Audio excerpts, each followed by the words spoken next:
नमस्कार, सुबह के 9 बज रहे हैं। आप देख रहे हैं 9 का निशाना। आपके साथ में हूं ज्योत्सना बेदी। हम मौजूद हैं रिपब्लिक बिग कैश स्टूडियो में। नमस्कार, मैं हूं आपके साथ श्वेता श्रीवास्तव। तो निकिता मर्डर केस में तीसरा आरोपी भी गिरफ्तार हो गया है।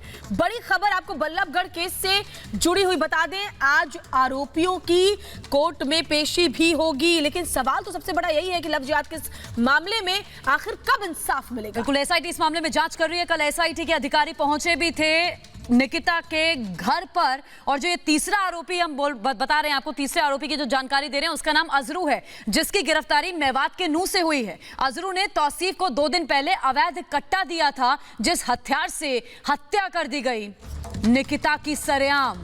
आज पेशी होनी है रेयान की और साथ ही तौसीफ की। ये पहले 2 आरोपी हैं जिन्हें गिरफ्तार किया गया था, जो तस्वीर में आपको नजर भी आ रहे होंगे गाड़ी के पास खड़े।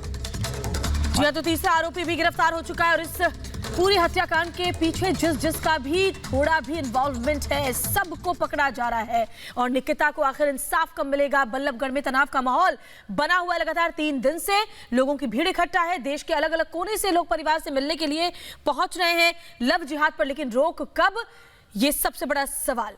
बिल्कुल, महिलाओं की सुरक्षा को लेकर अलग अलग जगहों पर हमने देखा किस तरह मार्च निकाला गया, प्रदर्शन भी हुआ है। देखिए, अवैध हथियार मुहैया करवाया था अजरू ने तौसीफ को 2 दिन पहले, मतलब पूरी प्लानिंग के तहत हुआ निकिता के साथ जो कुछ हुआ है। 3 तस्वीरें आपके टेलीविजन स्क्रीन पर है। पहला कातिल गिरफ्तार, नाम उसका तौसीफ, दूसरे का नाम रेयान, जिसकी गिरफ्तारी तौसीफ के साथ हुई थी। वहीं तीसरा आरोपी अजरू, जिसकी गिरफ्तारी की जानकारी हम आप तक पहुंचा रहे हैं, जिसने ही हथियार मुहैया कराया था तौसीफ को, जिस हथियार से हत्या कर दी गई निकिता की। गौरव हमारे साथ जुड़े हुए हैं निकिता के घर के बाहर से। गौरव, लगातार आप भी वहां से रिपोर्ट कर रहे हैं और आज इस मामले में क्या अपडेट है, क्या कार्रवाई आज होने जा रही है, हमारे दर्शकों को बताएं।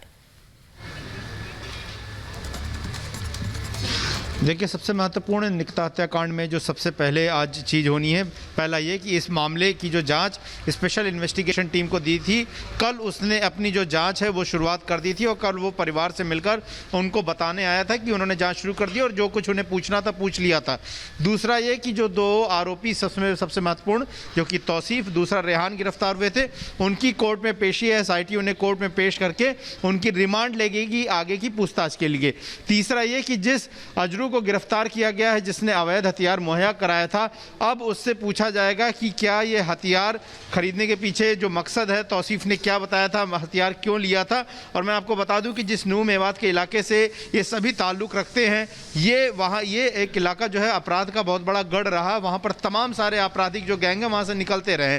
तो कुल मिलाकर ये है कि इस मामले में अब सबसे महत्वपूर्ण ये है, जो जानकारी हमने कल भी अपने दर्शकों को दी थी, कि 30 दिनों में एसआईटी जो है वो अपनी जाँच पूरी करने का लक्ष्य बनाकर चल रही है। और ऐसे में अगर 30 दिनों में जांच पूरी हो जाती है तो उसके बाद चार्जशीट दाखिल करके जल्द से जल्द ट्रायल चलाकर, क्योंकि मांग ये भी की गई थी कि फास्ट ट्रैक कोर्ट में ट्रायल हो और उसके बाद जल्द से जल्द न्याय मिले, यानी कि कोर्ट में तारीख पर तारीख न पड़ती रहे और निकिता और उसके परिवार को जो है वो न्याय मिले। और दूसरी तरफ अगर आप यहाँ पर देखें तो निकिता के जो परिवार वाले हैं वो यहाँ पर आपको तस्वीरों में नजर आ रहे होंगे। सुबह का वक्त है और निकिता के परिवार के रिश्तेदार, चाहे वो उनके पिता हों, चाहे तमाम लोग हों, वो इस वक्त आपको तस्वीरों में यहाँ पर नजर आ रहे होंगे। और ये लोग जो है लगातार अपने घर के बाहर लगातार शोकाकुल परिवार बैठा रहता है और न्याय की मांग, जल्द से जल्द न्याय की मांग, इन लोग की यही एक मांग है। और अगर आप देखें तो यहाँ पर जो लोग सुबह सुबह इकट्ठे होते हैं, उनकी मांग यही होती है कि जिस तरह से 2018 का जब मामला हुआ था, जब खुद तौसीफ पर जो है निकिता के परिवार ने ही किडनैपिंग का मामला दर्ज कराया था, अगर उस वक्त पुलिस ने उन्हें बल दिया होता, इस मामले में आगे कार्रवाई की होती,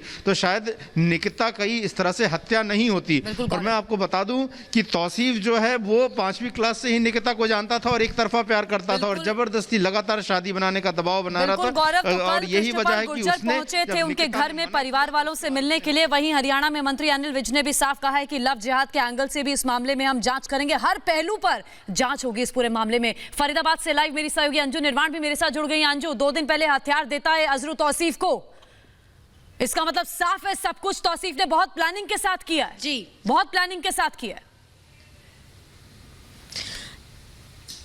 जी बिल्कुल, जिस तरीके से इस मामले को देखा जाए तो कह सकते हैं कि इसको लेकर पूरी प्लानिंग की गई थी। लेकिन जिस तरीके से तौसीफ ने ये काम किया उसको लेकर क्या कहना है, हमारे साथ तौसीफ के चाचा जावेद अहमद हमारे साथ जुड़ रहे हैं, हम उनसे भी बात करते हैं क्योंकि तमाम इन चीज़ों को लेकर ये आरोप भी लगते रहे कि परिवार ने क्यों नहीं इस चीज़ को लेकर क्या कहा। तो एक बार सर हम आपसे भी बात करना चाहें